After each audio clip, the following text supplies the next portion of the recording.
Hi again. Welcome back. So, we're in the process of talking about whales as a topic of evolution, a really great topic of evolution. Last time I gave you a very superficial view of the fossil record as it pertains to whales.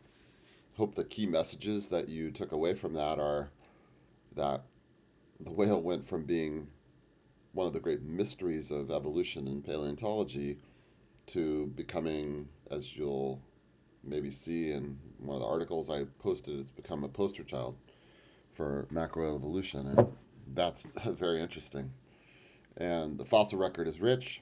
There's all sorts of transitional forms. The transitional forms have features that make sense, like the vestigial limbs as they lose their legs, and the movement of the nostrils to become the nares, and so on. I mean, things about their ears and hearing underwater.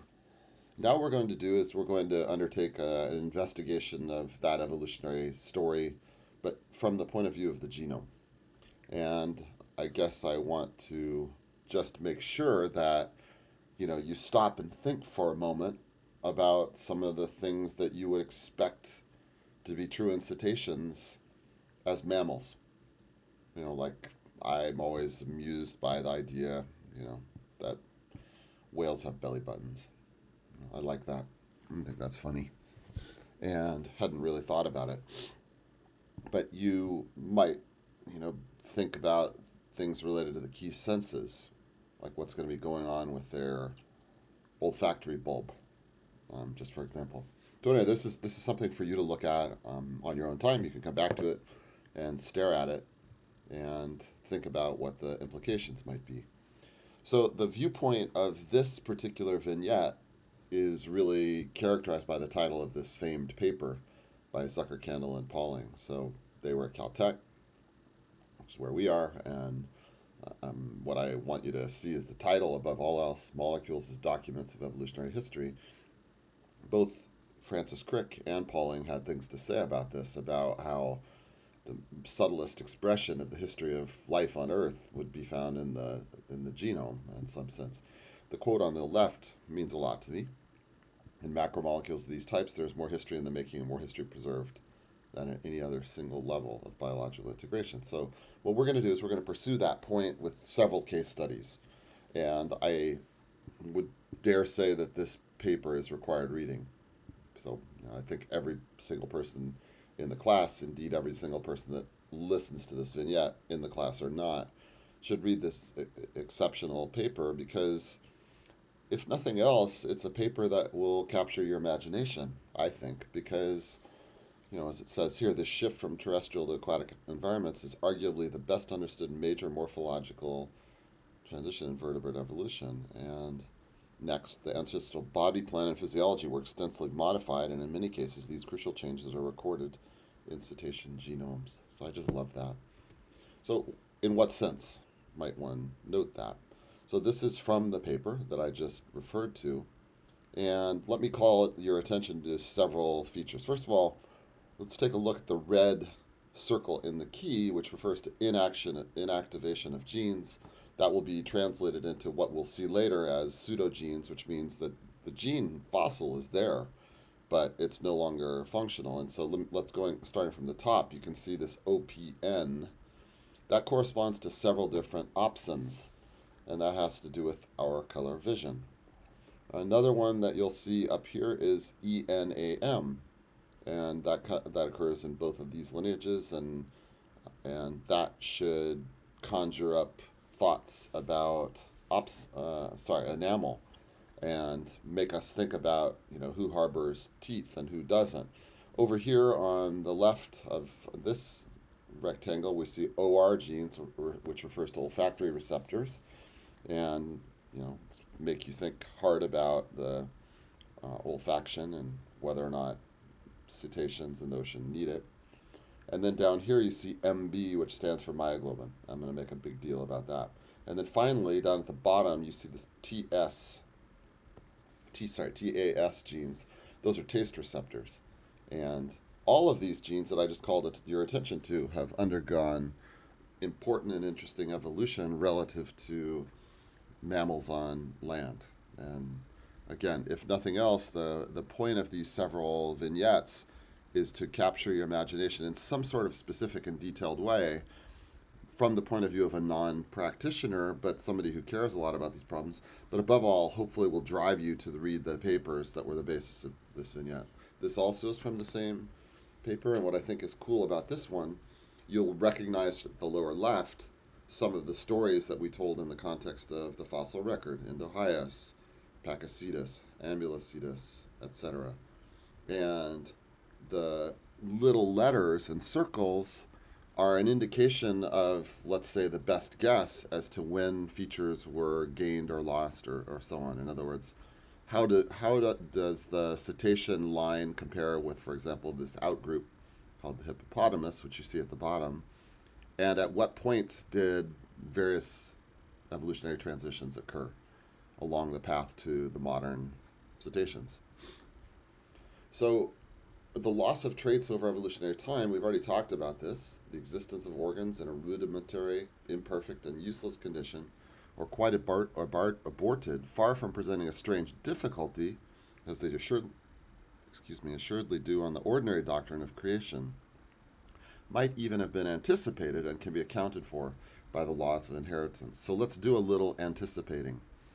I anticipate, although I already know the answer, unfortunately, but if you were to stop me on the street and say, "Hey, do whales have belly buttons?" I'd think about it for a sec and I'd say, "Wow, I've never thought about it, but yeah." And then if you were to ask me, "Do whales have, all of the taste receptors that we have as terrestrial mammals, or do they have the same sort of situation with olfactory receptors or opsins, etc.?" I would have said, yeah, I could imagine that there could be some stories there. I don't know if I would have had enough instinct to really know what was going on. So our first topic is whales as elite divers and how this is connected to myoglobin. What I want you to notice on the y-axis on the left is the maximal diving time. Kind of hallucinating to imagine, a mammal being able to go underwater for 120 minutes, but there you have it. On the x-axis is the body mass, and then on the y-axis on the other side is the maximum amount of myoglobin. And that's going to be the first topic, is I want to comment on that. This particular figure comes from a really great paper in Science Magazine by Mirceta, Mirceta, and I'm quite remiss in not having written that reference down, and I apologize for that. So, I'd urge you to go find that paper. And obviously, the examples having to do with extinct cetaceans or ancestors such as Rhodocetus, these are best guesses based on the fossil record. So here's part of the story. So what you can see on the top in red is the amount of myoglobin as measured in milligrams per gram. And let's just, and already to explain those units, I should have moved this slide earlier. Here's the way I'm going to think about this. So a bacterium has a volume of roughly a micron cubed, which is the same as a femtoliter. And using the relationship that mass is density times volume, if you take the density of water, so let's think that through. The density of water is 1,000 kilograms per cubic meter, or 1 kilogram per liter. And we have a femtoliter, so that's 1 kilogram for every liter, and then times, how am I wanting to say this? Where I'm headed with this is this is absolutely ridiculous. I mean, I already know the answer. So it's the mass of a bacterium is 10 to the minus 12th grams.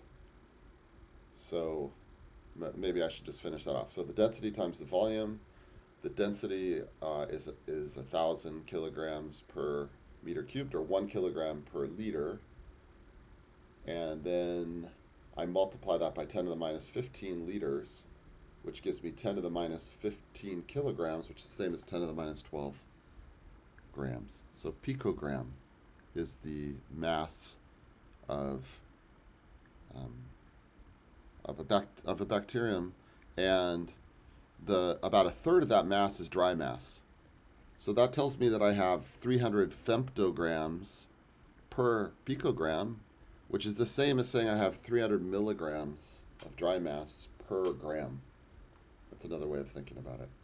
And about half of that is protein. So that's 150 milligrams per gram if I were to look at a bacterium. Now, what does that have to do with this whole exercise? Sorry for the distraction. I just wanted you to look at the y-axis at the top, milligrams per gram. And what we're seeing is in the whales, for example, and also the true seals, that the amount of myoglobin is of order 100 milligrams per gram.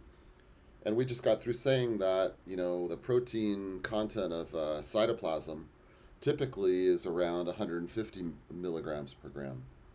So these concentrations are really quite high.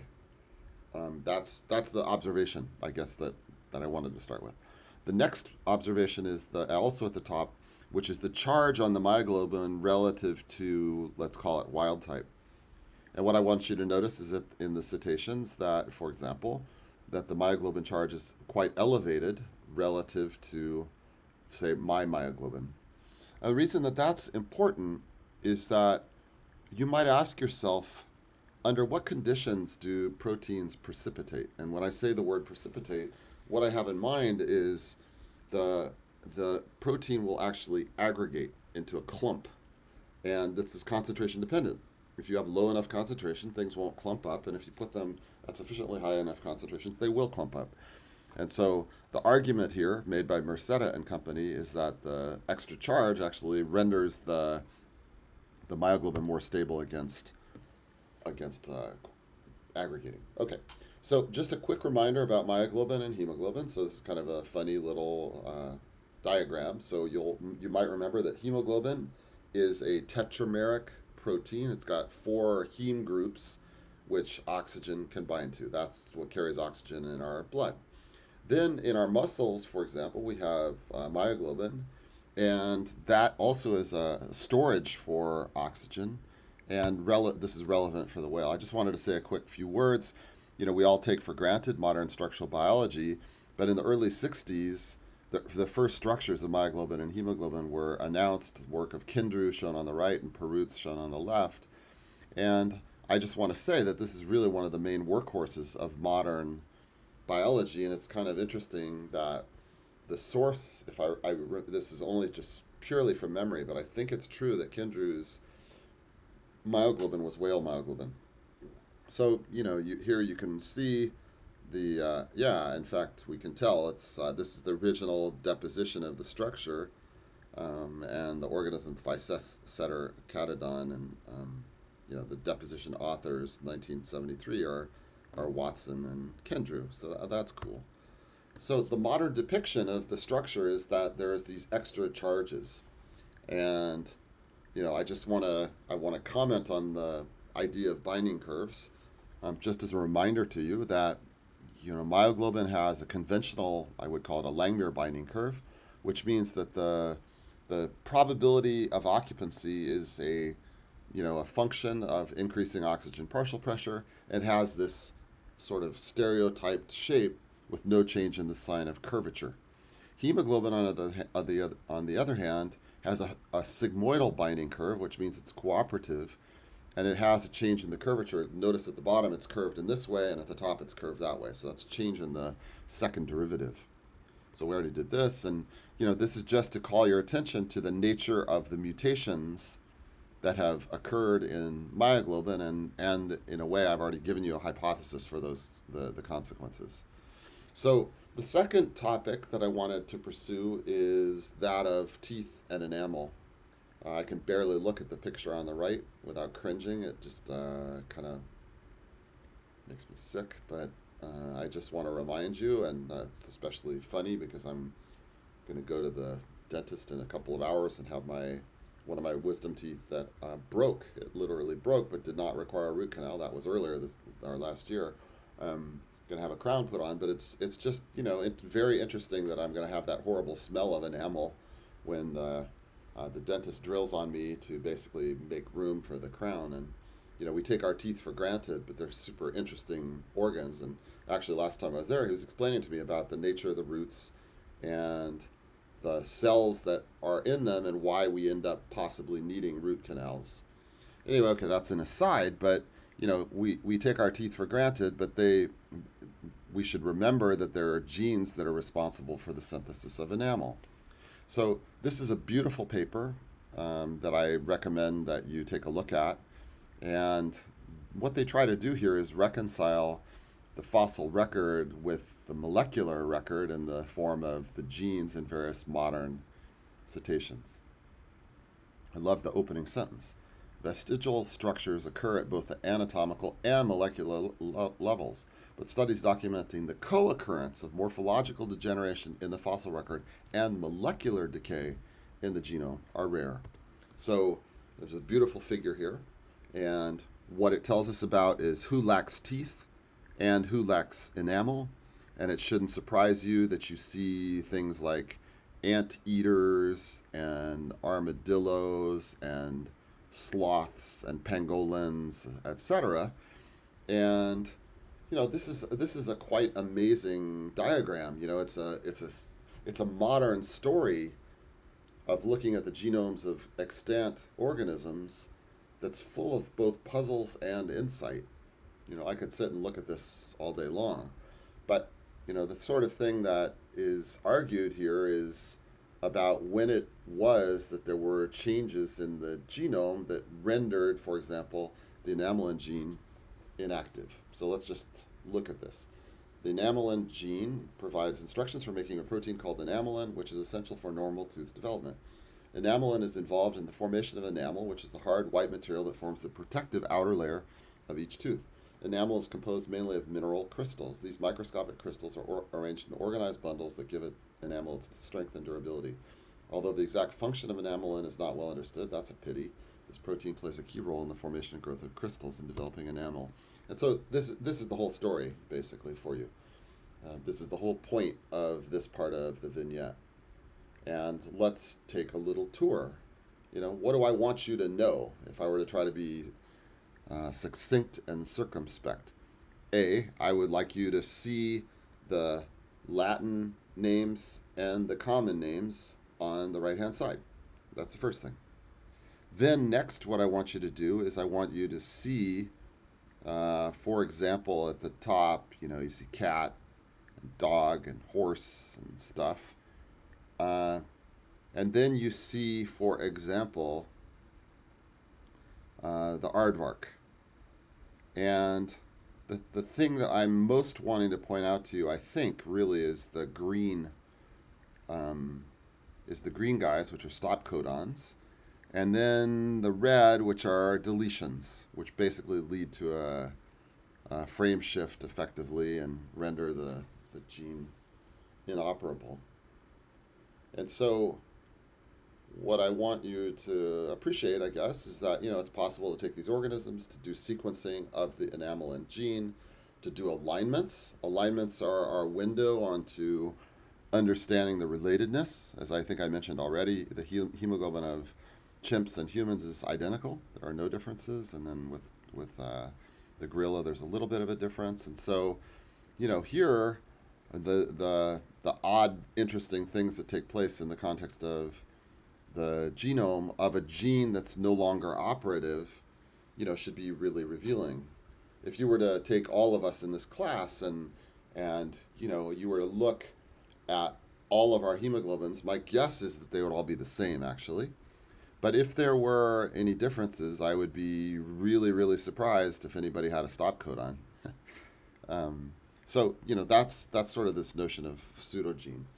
And then I next wanted to turn to the topic of smell and taste. Again, what are we doing? We're taking a very rapid cruise through thinking about the genomic consequences of being a cetacean. Like what would we expect to see in looking at the genome? And so I remind you that there is these 5 different taste receptors: umami, sweet, bitter, sodium, and sour, and carbonation. And you can take a look at the interesting article. And here, my central result is to just comment on the top, where what you see is a variety of taste genes. And you can see in the hippopotamus, they're in blue, which tells you they're still functional. And then basically in all the cases where you have a red circle, the gene of interest is inoperative. And unfortunately, it's been a little while since I looked at each one of these genes and reminded myself of what they all do. But those specific details are something you can find by looking at the paper, and are really tangential to my main message, which is the inoperative nature of those genes. And there's a similar paper, this one by Agata et al., and I don't want to talk about that, but I wanted to just say that very interesting that we can see the olfactory bulb itself also change over time in the fossil record. Maybe, yeah. What do I want to say? So I guess I should have commented on this. You see the diversity of olfactory receptors in the cow up at the top, and that's the OR, and then you see the great trimming down in both the minke whale and the dolphin. So that's kind of the message. So what did we attempt to take away from this? It's a beautiful picture of a nursing young whale on its mother. There's a truly great passage in Moby Dick where Melville playfully kind of makes fun of. Let's see, maybe I can find it actually and read it to you. But he kind of makes fun of the idea of whales as fish. Just bear with me for a sec. See if I can figure out which chapter it is, and then I can probably get to it quick. What a great, amazing book. Sorry, just bear with me. I don't know, I guess I'm imagining it's going to be funny enough and kind of cool enough to be worth your time.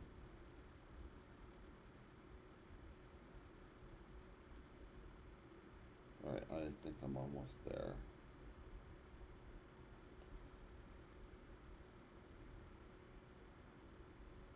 Are we? Yeah, it's chapter 32.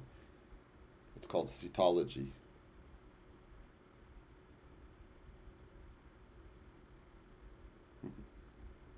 Nevertheless, though of real knowledge there be little, yet of books there are plenty.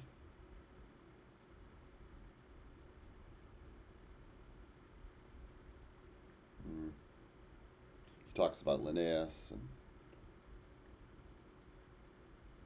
Okay, yeah, this is the part. Okay, so check this out. This is really kind of amazing. First, the uncertain, unsettled condition of this science of cetology is in the very vestibule attested by the fact that in some quarters it still remains a moot point whether a whale be a fish. In his System of Nature, AD 1776, Linnaeus declares, "I hereby separate the whales from the fish.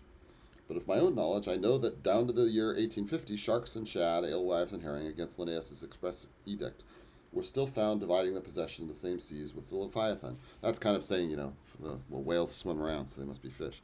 The grounds upon which Linnaeus would fain have banished the whales from the waters, he states as follows: on account of their warm bilocular heart, their lungs, their movable eyelids, their hollow ears, some Latin thing, I don't know, and finally, something else in Latin. I submitted all this to my friends Simeon Macy and Charlie Coffin of Nantucket, both messmates of mine in a certain voyage, and they united in the opinion that the reasons set forth were altogether insufficient. Charlie profanely hinted they were humbug.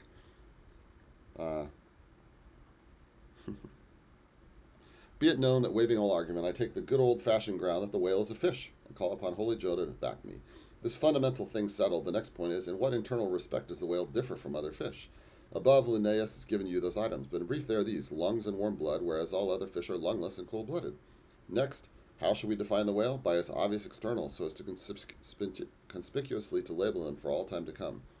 To be short, then, a whale is a spouting fish with a horizontal tail. So, anyway, I guess the reason I got thought of that was I was always very amused by that because the fact that whales nurse their young, and I just think this picture is pretty spectacular. So what have I told you? I mean, I've really told you just the tiniest superficial version of the story of tetrapods and their evolution. And some of you on Wednesday of this week are going to report on the Devonian and the fins to limbs transition, which was between 380 and 360 million years ago. We've focused on, say, the last 65 million years of life on Earth, with reference to especially the period from 65 million years ago until, well, I don't know. I guess I'm just very intrigued by, say, 50 million years to 35 million years ago, because of the rise of whales with all these spectacular fossils and interesting insights about things like loss of teeth. So that's what I had to say about whale evolution. I hope it fits in some sort of a coherent way with the more general description that was given by Victoria of the history of life on Earth and fossils and so on.